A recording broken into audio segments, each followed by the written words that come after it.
A very good afternoon to one and all. And today concept is about learning the new parsing technique, that is an canonical LR. And this is from the LR parsing techniques, one of the LR parsing techniques after learning what the simple LR is. And the second type of the parsing technique is a canonical LR parsing technique, where it is most powerful parsing technique. And here, before going to learn about what the canonical LR, and this canonical LR can also be called it as an LR of one parser. If you have a question like this, construct the LR of one. LR of one is nothing but an canonical LR, and construct the LR of zero. LR of zero is an which we already learned in the last classes, that is a simple LR. Make a difference between the two types of parsing techniques. One, the LR of zero is an simple LR, and the LR of one is an canonical LR.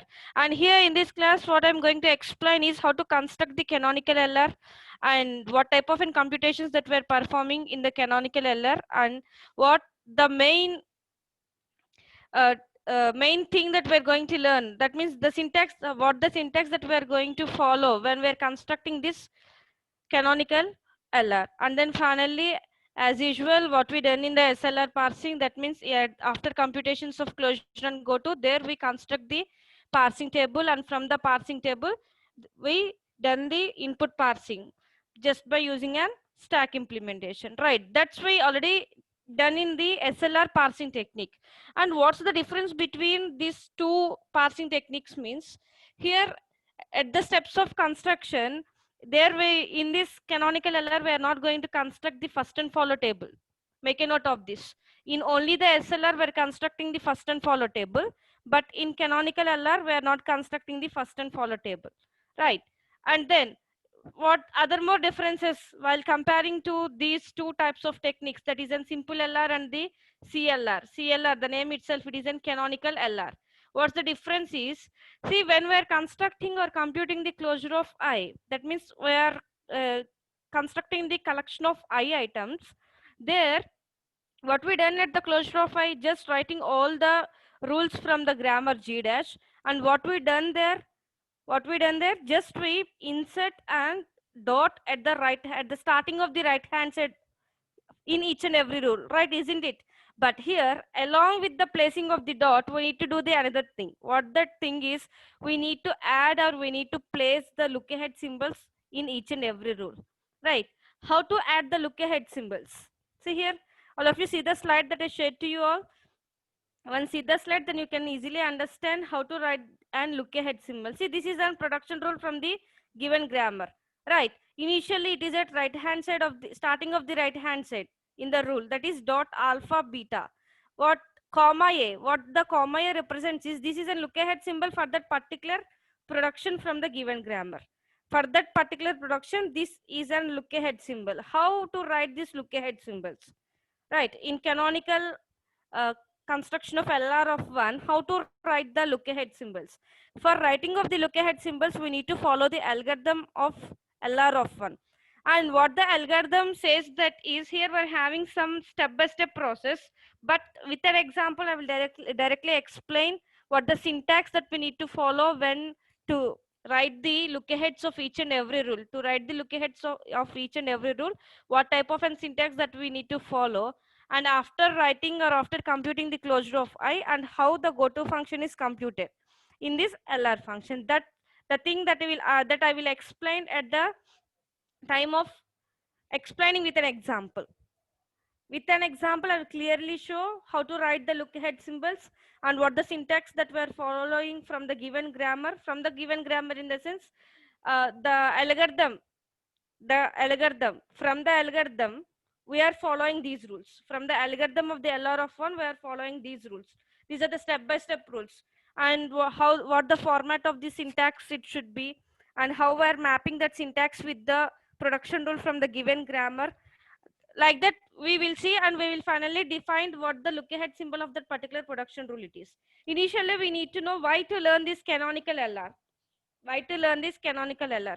As in the bottom up parsing, we are having the LR parsing techniques. In that LR parsing techniques, we are having three types of an LRs.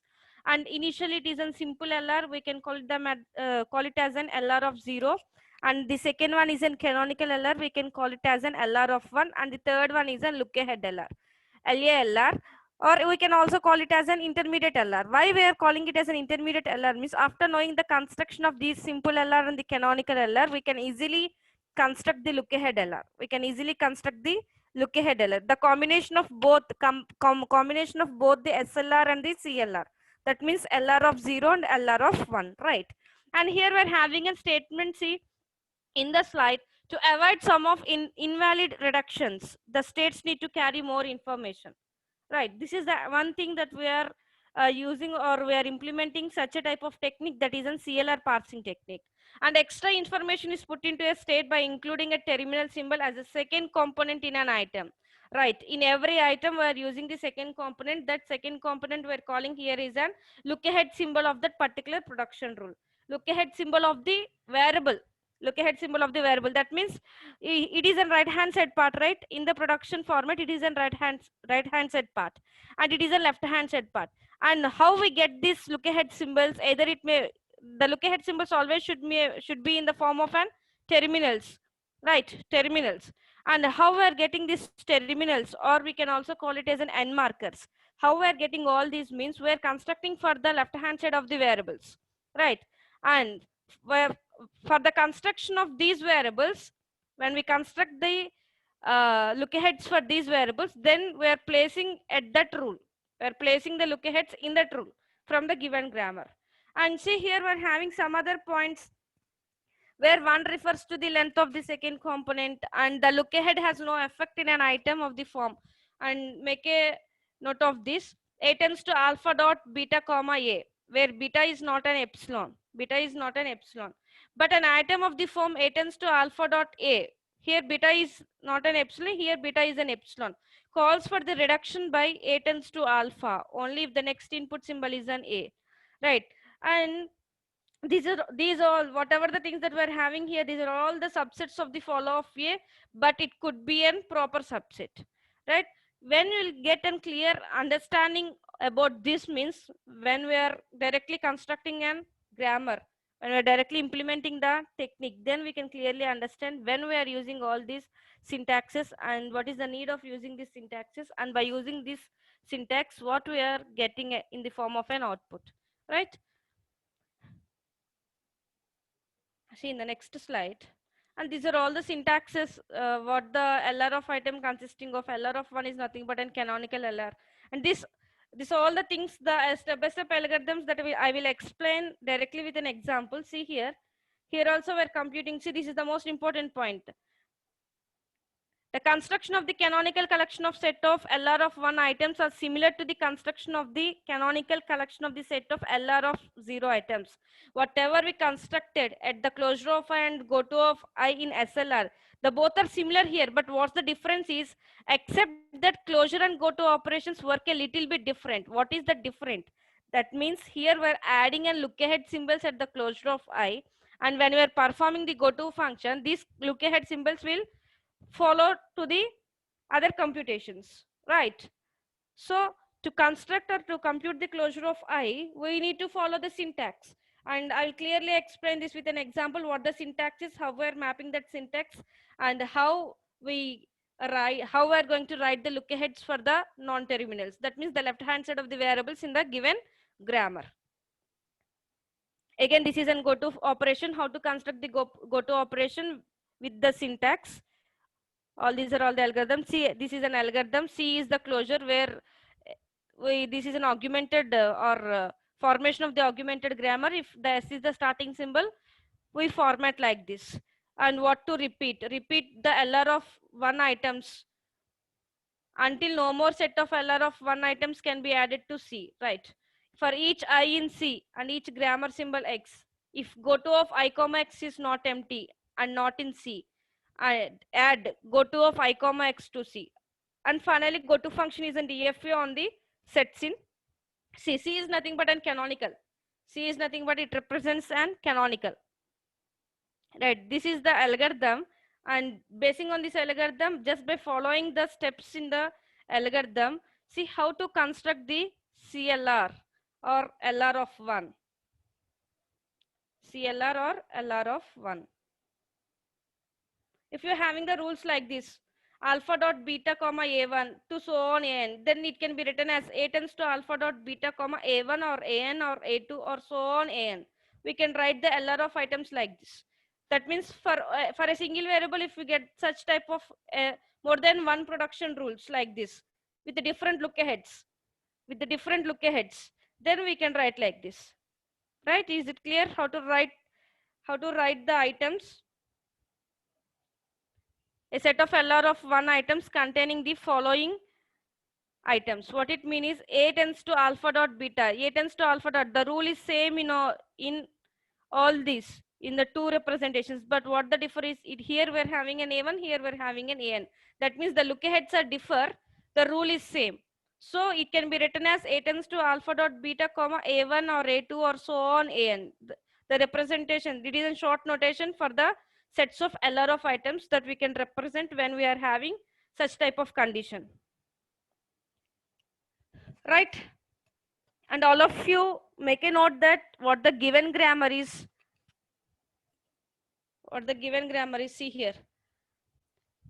Put a heading canonical LR of 1, canonical LR of 1, and consider the given example. Consider the grammar where the grammar is S tends to CC, C tends to CC, C tends to D. That means S is consisting of both the variable CC and C consisting of the first one is an terminal C and the second one is an variable C. C tends to D. This is the given grammar, right? This is the given grammar. And by taking this grammar, what the first step is? We need to format the augmented grammar S. And here what the starting of the given grammar is? S dash. S is the starting of the given grammar. And now how I am formatting the augmented grammar? S dash tends to S. S dash tends to S is the augmented grammar. And initially the given grammar is with these three rules. And after formatting the augmented grammar and my grammar G dash consisting of 4 rules. Make a note of this. 4 rules. This is same. The step number 1 is same in both LR of 0 and LR of 1. Right. And now how to format the closure of I. How to format the closure of I. That means how to compute the closure of I items. That is step number 2. In step number 2, for the collection of LR of 0 items, for the collection of LR of 1 items, I need to compute the both closure of I and the goto function. Is from the algorithm. It's the step number 2. And how to compute the closure of I. Initially in LR of 0, how we computed? Initially from LR of 0, how we computed? Just we insert the dot at the starting of the right hand side, right? After inserting the dot or after placing the dot at the starting of the right hand side, what we done there? This is closure of I, and then we gave the new item number here. This is an closure of I naught. Closure of I naught. That means the set of rules, the canonical set of rules. This set I named with an I naught, item number 0. From this I naught, after computing the closure, and then I defined the item number for this.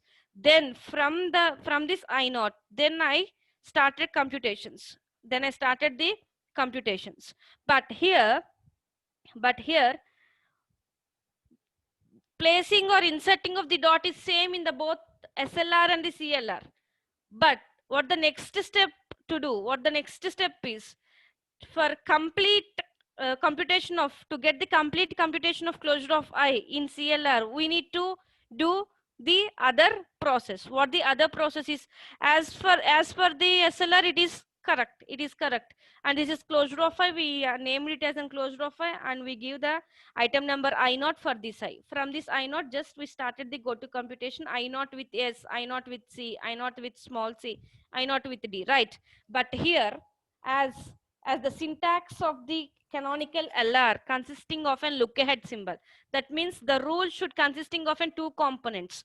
One component is with an dot representation.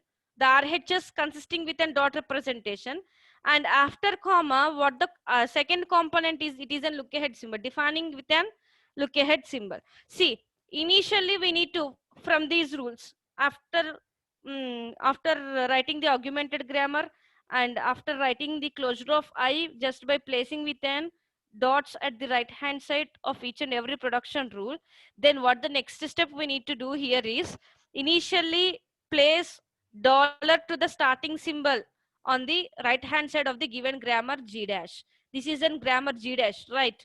So what the starting symbol of this grammar G dash is S dash, S dash. So what we need to do, we need to just place as per the rules when we construct for the follow function there, what the first rule is, place dollar when we constructing the follow function for the starting symbol of the given grammar, just place dollar, just place dollar on the output of the starting symbol of the given grammar. That is the rule number 1 when we constructing in an follow function. Same as it is here, we're having a condition or the step, that is place dollar to the starting symbol on the right hand side of the grammar G dash. Here as per my grammar G dash, S dash tends to dot S is the starting symbol. So I am placing the dollar for this rule. I am placing the dollar for this rule. Now what the next step? I need to construct or compute the look aheads for each and every variable. And here I'm having, as per the algorithm, I defined the, or I placed the dollar for the S dash. Now, as per the grammar G, how many variables I'm having? 2, S and C, right? What I need to do is I need to compute the look aheads for the variables S and C now. I need to compute the look aheads for the variable S and C. And how to compute this? I need to follow the syntax from the algorithm of the CLR. What the syntax here is. See, now I want to construct. Now the next step is to construct the look ahead for the S, right? So what I need to do is I need to check where the S appears on the right hand side of the production rules, where the S appears on the right hand side of the production rules. And here I'm having this one, S dash tends to dot S comma dollar. Now I'm taking that. Now I'm taking that. Here I'm having the syntax. See, if if the rule is in the form of a tends to alpha dot x beta comma a in closure of I, and x tends to gamma is a production rule of G, and then x tends to dot gamma comma b will be in the closure of I. For each terminal in B, the first of beta comma a. Let's see what the how to implement this step. See here. Now I am constructing, or I am writing the look ahead for the S, right? So from the grammar, I am having the S on the rule number 1. I'm having the S in the rule number 1. In the remaining rules, at the right hand side, there is no S. Only the rule 1 consisting of the S. So I already placed the dollar for this starting of the symbol, because it is the starting of the production rule where it starts with an S dash. So now I'm taking this one. Now I'm taking this rule. And now I'm mapping this a tends to alpha dot x beta comma a to the production S dash tends to dot S comma dollar, right? And here where a is equal to S dash, alpha is equal to epsilon, alpha is no alpha here, alpha is an epsilon, x is an S dot x dot S, x is an S, beta is an, what the beta here is, beta is an epsilon and a is an dollar, right? After mapping all this and after defining the syntax, or mapping with the syntax, mapping with the production rule with the syntax, then I defined all this. And after defining all this, according to the step, according to the syntax from the algorithm, if there is a production extends to gamma comma b, then add extends to dot gamma comma b, where b belongs to first of beta a. What is first of beta a here? Beta is an epsilon, a is in dollar. So epsilon dollar. When you are having a constraint like this, epsilon with a dollar, just you can take it as a dollar. We remove the nullables. Or if you are having in the both the condition epsilon and epsilon, it is an epsilon, right? We are having beta is an epsilon and a is a dollar, right? So we prefer to write an dollar. We eliminate the nullables. Or for example, if you are having the beta and a both are epsilons, then the first of epsilon is an epsilon. Or if you are having the beta is an terminal and a is an dollar, then we can consider only the terminals. right? Is it clear now? And so here I am considering only the first of dollar. First of dollar is dollar. So B belongs to dollar. That means this is the look ahead. This is the look ahead for the S. The dollar is the look ahead for the S. As from the given grammar, what the rule it is? S rule it is S tends to dot CC. Just I am placing S tends to dot CC comma dollar, because I get an output, I get an terminal in the form of an dollar when I compute this, when I compute the syntax from the algorithm. Finally, I get an look ahead for the S. So, and what the look ahead for the S is S tends to dot CC comma dollar, right? Now, next, what the another variable from the given grammar? S is completed. We're having the C, right? And to compute the C, to compute the look ahead for the C, now we are only just uh, writing the look aheads just by following the algorithm and using the syntax of the CLR, LR of one algorithm and applying that syntax to the production rules and finding out the look aheads of each and every variable. That's what we are doing now. That means the computation of closure of I is not completed. Still it is going on. And now I need the look ahead for the variable C and checking out where the right hand side C is, where the C is appearing on the right hand side. In two rules, the C was appearing on the right hand side. In rule number 2 and rule number 3. See, S tends to dot CC, C tends to dot CC. So I'm considering these two rules. I'm considering these two rules, right? But the rule number 3 was not considered here. Why? Because still I need to construct the look ahead for the C. For this rule 3, I need to construct. So I'm checking for rule 1 and rule 2 whether in the rule 1 and rule 2 is there any C's. In rule 2 I am having. So only I am taking this rule. See here. Because I was already defined what the look ahead is for the rule 2. So I am choosing that rule. And now I am mapping this with A tends to alpha dot x beta comma A. Right. And after mapping this, I defined what the A is, what alpha is, what x is, what beta is, and what A is. Now with the computation of the B, I am getting the terminal, and that terminal is acting as a look ahead for that variable. So I need to compute the B. And what the B is, B belongs to first of beta A. What the beta is here, C. A is in dollar, right? And if you are having like this, then only we consider the non-terminal. We eliminate the dollars. If we are having with an epsilon, the dollar with an epsilon, then only the dollar is having the higher priority while comparing to epsilon. But while comparing to the non-terminal and the dollar, non-terminal is having the higher priority. So we are taking that non-terminal here. And first of C. What is first of C? As from the given grammar, C, construct the first of C.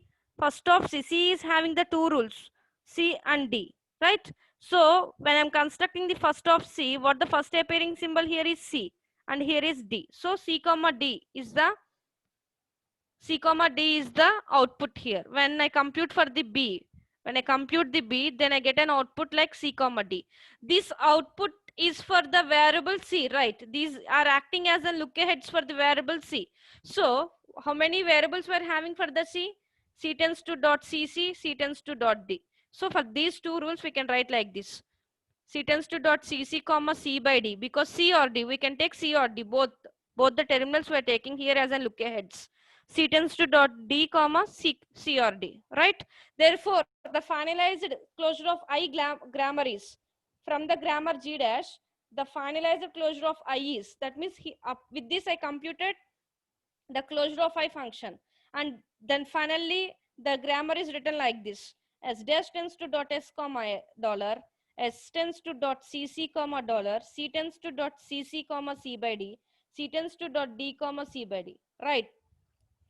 Right.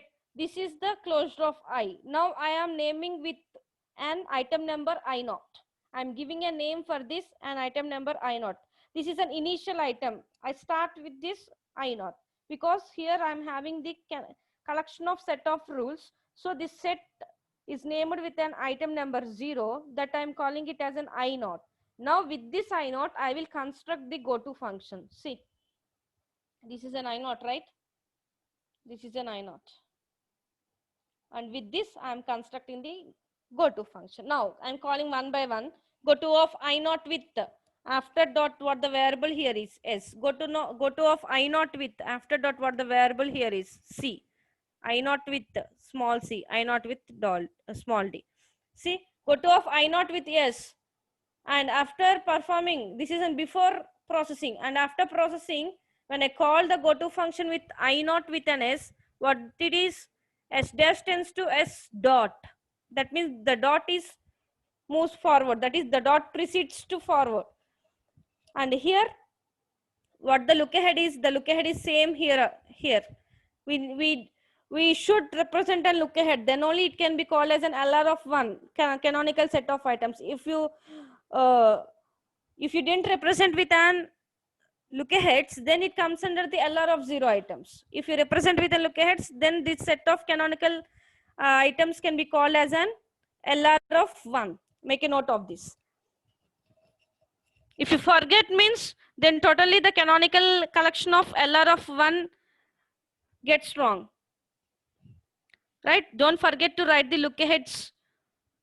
You should carry the look aheads at each and every item when we are performing the goto function. Here I'm performing the goto function for the item 0 with an s, and here when the goto function was called for the item 0 and s, the dot precedes to forward, right? And that means I processed the I naught with s. I processed the item with an s variable, and then after this, whatever the look ahead we're having, just we're representing that look ahead. And this is an item number 1. Now, goto of the same thing, the goto function with the dot we are doing in the same LR of 0 and LR of 1 is same. But here we're representing an look aheads. Here we're representing an look ahead. See, and now I'm calling the goto function for I naught with capital C. That means the dot, this is in before processing. After processing, it should be C dot C. Right, here we are having a constraint that after processing, if we are having a constraint like after dot, if we are having the non-terminal, then what we need to do, we need to write the productions of that particular variable from the I naught, right? Productions of the particular variable from the I naught. See, as it is, we are writing like that because after dot we get a non-terminal. So writing the productions for the C tends to dot C tends to dot D. But while coming to look ahead C, it was differ. But here it is in C by C or D. And here when we are writing, it is dollar. What it means is the look aheads will be changed when we are writing like this in CLR. That means again I need to map this with this is an dot X and beta is an epsilon and A is an dollar. Once beta is an epsilon, whatever the A we are having, we are taking that.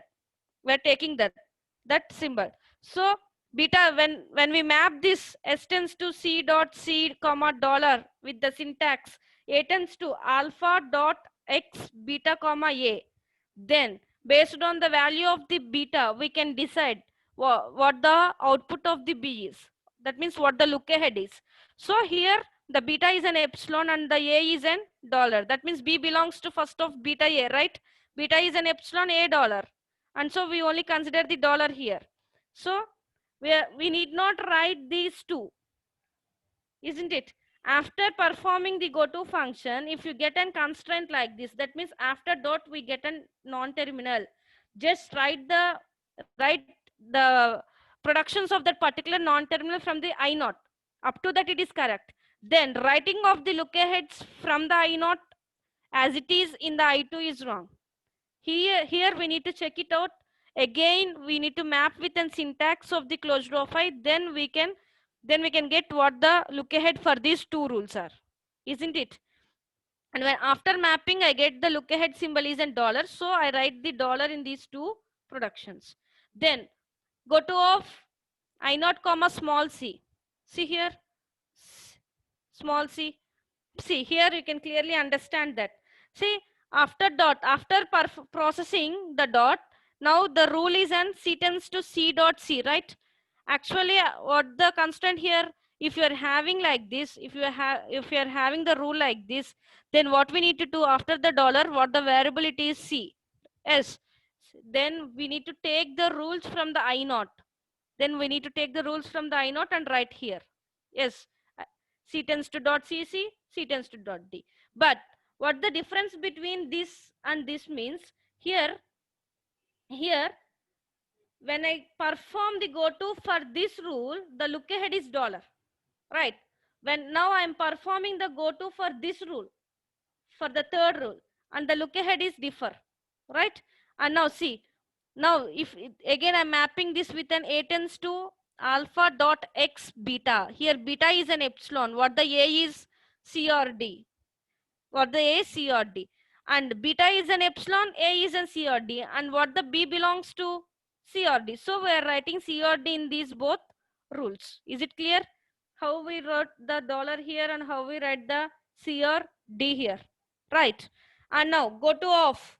Again, the fourth go to of I naught. In the I naught, we're having the D, right? I naught comma D.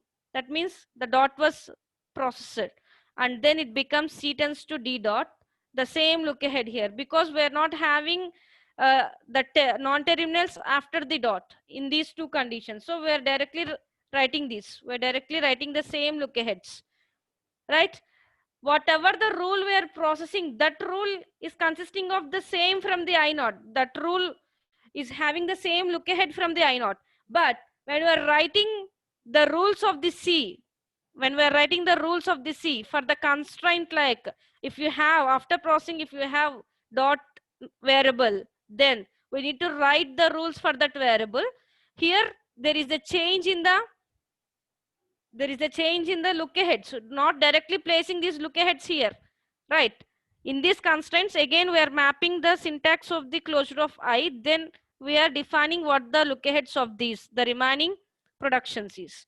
And now the I naught is completed. Go to function for the I naught is completed. In the I1, there is no more to process. Everything is completed. And in I2, again, go to of I2 comma C, capital C. That means S tends to CC dot.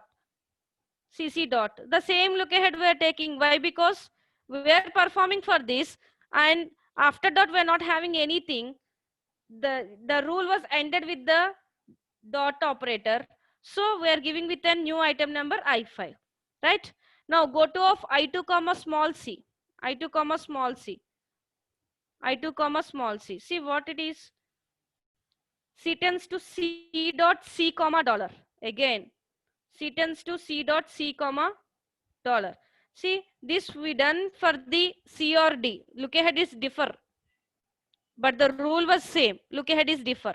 So again, we need to compute the go to for this. C dot C comma dollar, right? And after dot, what we are having here, it is an non-terminal.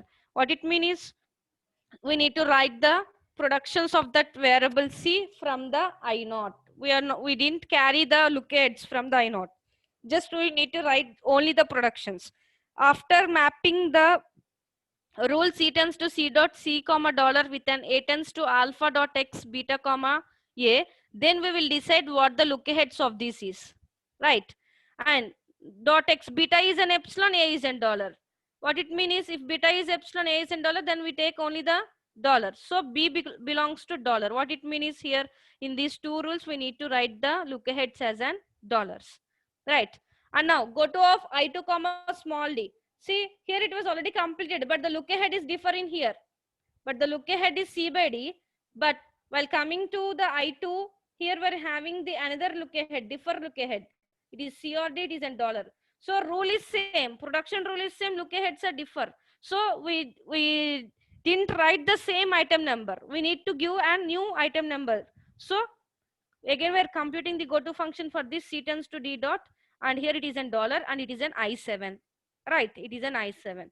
Now go to off the I2, the rules, the items in the I2 are completed. Now I'm checking in the I3. I3 is having a capital C. C tends to C dot C comma C by D. Now I'm computing for this. Go to of I3 comma capital C. Go to of I3 comma capital C. What it mean? C tends to CC dot C by D. See here, this is the rule we're having for dollar, but here we're doing for the C by D, right? So it is a new rule. So we're giving an item number 8 for this. When you compute the I3 with an C, when we compute the I3 with NC, and here we're having the differ look ahead.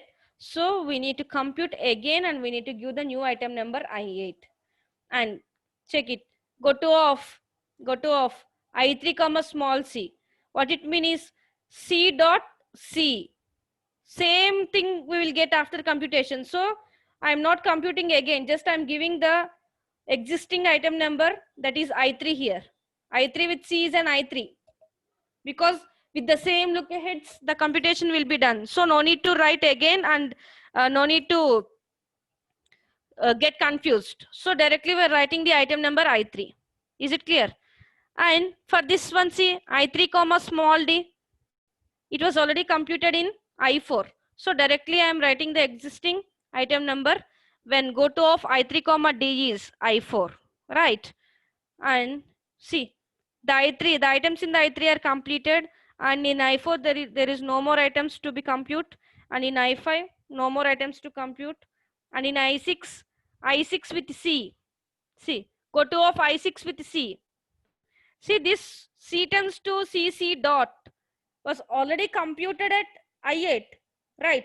But what the change is here, the look ahead is differ. Here the look ahead is C by D, and while coming to the I6 item, it is dollar. So again, we need to compute and we need to give a new item number I9. That means when go to of I6 comma C, small c, then it is C tends to CC dot dollar. The look ahead is in dollar. So it is an item number 9. Now I6 comma small c. Again, this is a repeated item. If we compute the same, then we'll get the same item number 6. So write down I6 and go to of I6 comma D. I6 comma D. It was already computed in I7, the same with the same look aheads. So directly we are writing the I7. So the I6, the items in the I6 are completed. In the I7, there is no more to compute. In I8, no more to compute. In I9, no more to compute. That means every item was performed by calling the goto function. We processed each and every item. There are no more items, right? So finally, how many items did we get here? Finally, we get an I0 to I9 items. So the canonical set of LR of 1 items are I0 to I9. Is it clear? Is it clear now? And this, the computation is same, but here we add an second component at the rules, at each and every production rule, that we are calling it as a look ahead symbol. With the look ahead symbol, we are processing the goto function, we are processing the closure function. Then with these computations, then the next step is to construct the parsing table, right? And with this, the computations are completed. The goto function computation is completed. With from the closure of I compute the goto function, and then with this goto function, now what the next step I need to do is I need to construct the parsing table. This is a parsing table. How many items that I get here? I0 to I9, right? See the item numbers 0 to 9. 0 to 9 item numbers. This is an action column and this is an go to column. This is an action and this is an go to column. And what the terminals in the given grammar, only 2 terminals were having along with an dollar, CD dollar. These are all from the action. And the variables, that means the left hand side of the productions are from the go to, right? Isn't it?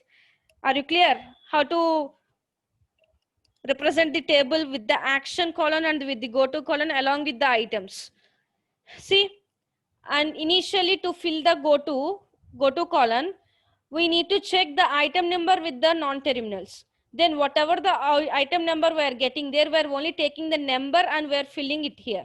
See here, go to of I0 with S is an I1, right? 0 comma S 1, we are placing 1. Go to of I0 with C 2, because S and C are the variables. Only we are checking for the non-terminals. That means variables and non-terminals both are same. We are checking for this in each and every item. Whatever the new item that we are getting, we are taking only the number from that, right? 0 with C is and 2, right? See, 0 with C is and 2. And check for the others. We are not considering the terminals, only for the non-terminals to fill the go to column. 2 with C is 5.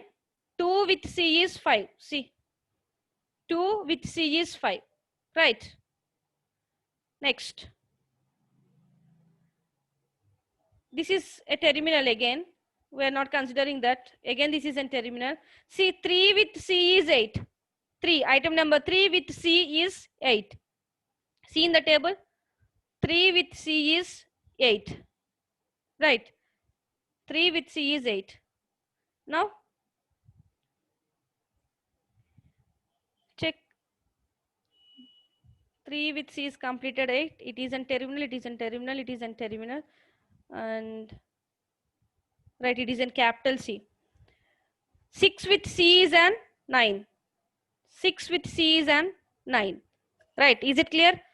This is the way of filling the go-to column from the computations of item along with the non-terminals. Item along with the non-terminals. Now, item with the terminals, we are filling it in action column.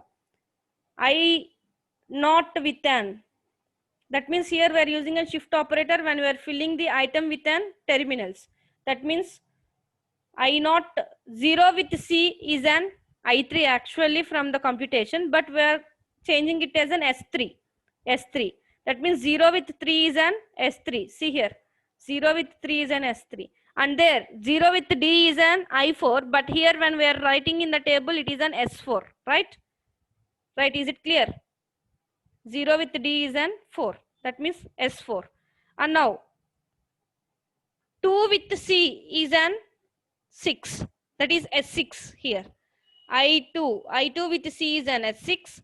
I2 with D is an I7 there, but here we are writing it as an S7. And I3 with small c is an I3, so it is an S3. 3 with C is an S3. And 3 with D is an 4. 3 with D is an 4. And here it is an S4. S4. Right. And same as it is.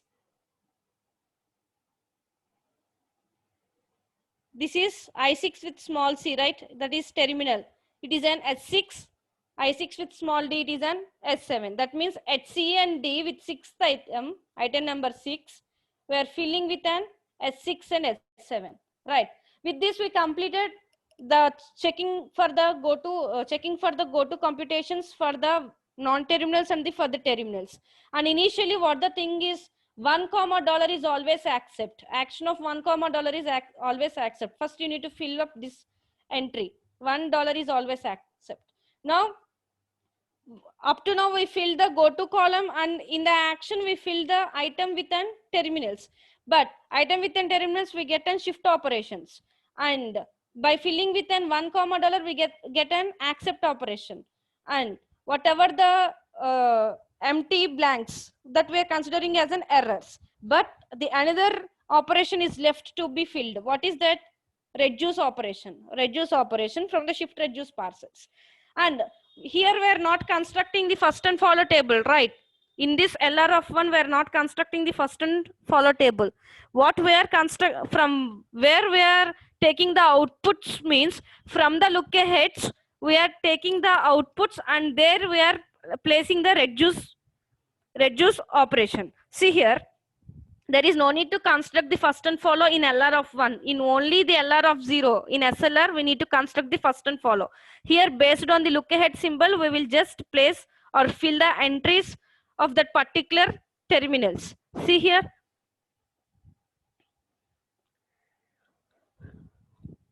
How many rules we are having? Actually, we are having 3 rules. We are not considering this augmented grammar. Only we are having 3 rules. 1, 2, 3. And when this S tends to CC gets ended, when the dot proceeds forward, and when it gets ended at the right hand side, check at I5. At I5. Item number 5. This is rule number 1. And what the look ahead is? $. Item number 5. Item number 5. Rule number 1. At the $, we placed R1. At the $, we placed R1. Right. And here, for rule 1, S tends to CC dot dollar, right? We completed the filling. And what the rule number 2? C tends to CC dot, and check it out where the dot ends at the right hand side. C tends to CC dot. For this rule, we're having two types of look aheads, two different look aheads. So at item number 8, this is rule number 2, make a note. Rule number 2 at I8, C comma D. Rule number 2, I8 at item number 8, that is rule number 2, CD with an R2. CD with an R2, right? See, here we're having, for the same production, we're having with an another different look ahead. At item number 9, again it is in rule 2. At item number 9, again it is in rule 2, but there the look ahead is an dollar, right? That's the way of considering the look aheads as in the place of the follow outputs, and we are replacing, we are placing the reduce operations with the numbers. And again, what the rule number 3 is, C tends to D dot. Again, this C tends to D dot is having two different look aheads. One is dollar and the another one is A by D. So C by D.